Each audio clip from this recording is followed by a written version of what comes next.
Welcome back to the channel. I'm Austin, and today I'm going to be comparing the MP7 versus Milano after the huge mid-season update and discussing which one is the best sniper support SMG within Warzone. I'm going to go over the basic stats first, then give my opinion on which one you should use, and then finally go over the class setups at the end. And if you enjoy this video and learn something new, please hit that like button.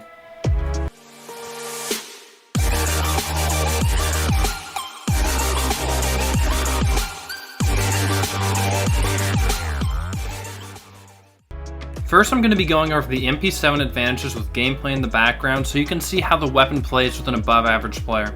I'll have the stats for the MP7's Advantages on the screen at the end of the chapter. Now getting into the biggest benefit of using it over the Milano is its fire rate of 950 rounds per minute compared to 576. This makes the weapon very forgiving to TTK because each shot missed is going to affect it less because the bullets come out faster.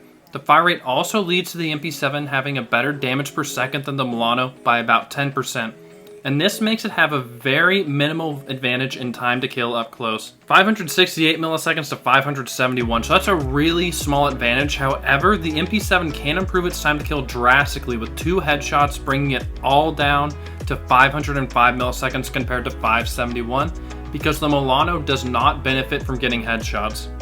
Next, it has a better reload time, which helps drastically as a sniper support weapon, because you don't have a backup weapon to fire up close if you run out of ammo, so being able to reload 10% quicker is actually a huge benefit. And for its last advantage, the max bullet velocity is 850 compared to the Milano's 750. This is a great benefit at range because it makes the weapon more hit scan, meaning you won't have to lead your shots as much and can just aim directly at your enemies. Now I'm going to be putting the stats on the screen for you to visually see where the MP7 beats the Milano.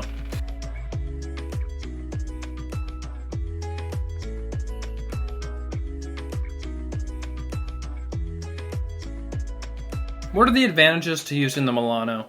Well, to begin with, it shatters the MP7 in average damage per shot with 42 to 28.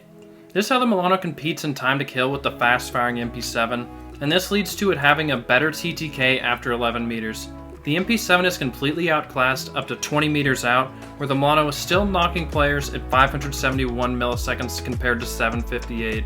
But the Milano still downs players faster after 20 meters with a TTK of 683 milliseconds. However, once again, the MP7 with one headshot does lower the TTK to 695 to compete very well. Basically, what I'm trying to get to here is headshots don't matter too much for the Milano, where with the MP7, it's really important to get at least 1 or 2 headshots at all ranges. And what that means is that the Milano is going to feel very consistent across all ranges, and you basically know what you're going to get out of it, so you're going to feel very comfortable with the weapon. Whereas the MP7, sometimes you're going to feel like it drops players insanely quickly, and then other times you're going to feel like it's just basically shooting pellets at them. If you want a more consistent feeling weapon, the Milano is definitely going to be that. And then with these TTKs, it also takes into account the Milano's open bolt delay, which increases it by 50 milliseconds. So if you're already firing it or pre-fire it, you can subtract 50 milliseconds off, and the Milano will down players faster than the MP7 at any range. Without the open bolt delay, the Milano has a case to be one of the best weapons, if not the best weapon in Warzone.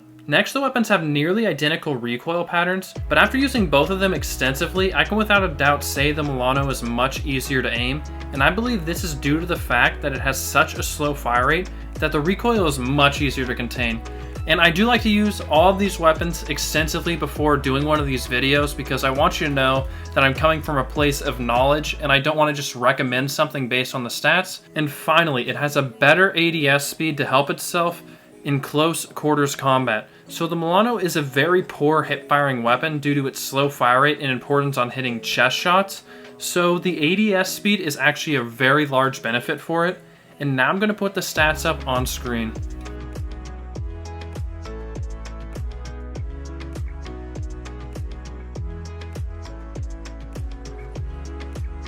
Just before we get into this verdict, I'd like to say that 92% of you watching this video aren't subscribed, and I want to know, what are you doing? If you guys are enjoying this content, figuring out what weapons are the best in Warzone, just hit that sub button and turn on notifications so you know exactly when my videos come out, and then you know exactly what weapon to use in Warzone so you can dominate. After that quick interruption, my verdict is going to be the Milano because I like Milano cookies. Wait, That's not why.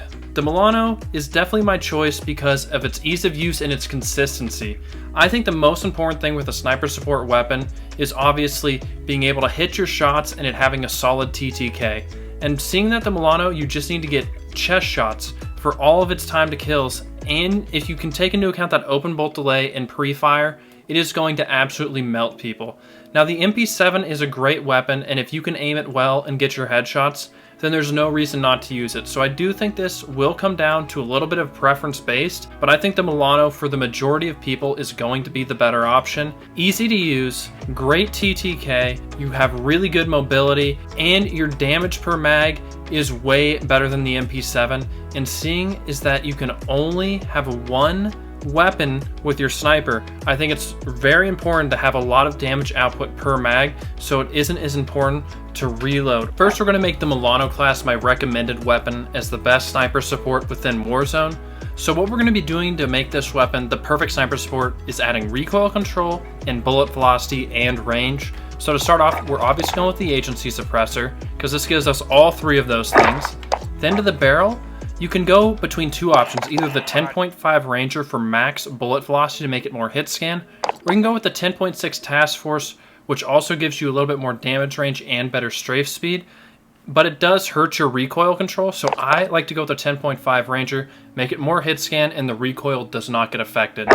And then from there, we're going to go over to an optic, which I like the Microflex LED because we still have to use it close range all the way up to about 50 to 60 meters before you switch over to using your Swiss or car. And then from there, we always need a bigger mag, especially with sniper support weapons because, well, this is the only gun to use up close. So I like to use the Stagnag 55 round drum. And then from there, we go to an underbarrel and we add the field agent grip. And all it does is give you vertical and horizontal recoil control, and you're going to be beaming kids with this weapon up to 50 meters. So that's this class setup. Now let's move on over to the MP7.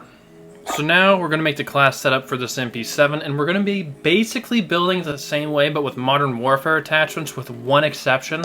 So first off, monolithic suppressor, of course, for the damage range. Then we move over to the barrel, and we're going to use the FSS Recon because it gives us bullet velocity, recoil control, and damage range. All three things that we want. And then we're going to be using, instead of an optic, we're going to use a TAC laser because this thing, as you saw from the stats earlier, the ADS is a little bit poor, and since we're going to have to use this up close, we're going to need that to be a little bit better. So we're going to use the TAC laser here. And then of course, as I said before, you can choose the 50 or 60 round mag here, but I prefer the extra bullets, mainly due to the fact that its damage per shot isn't amazing, so the extra bullets really help its damage per mag output. And then from there, we're going to go over to an underbarrel and use the Commando foregrip for recoil stabilization and aiming stability. So now this thing is going to definitely be able to be aimed pretty well out to 50 meters, and it's going to be decent up close, especially by increasing the ADS speed with this TAC laser. So I think this setup will be great, and if you can aim with the MP7 well and get headshots, it can actually be better than the Milano. But I think, as I said earlier in the video, most people are definitely going to be better using the Milano. But if I was going to use these as an SMG, I would definitely recommend the MP7 over Milano.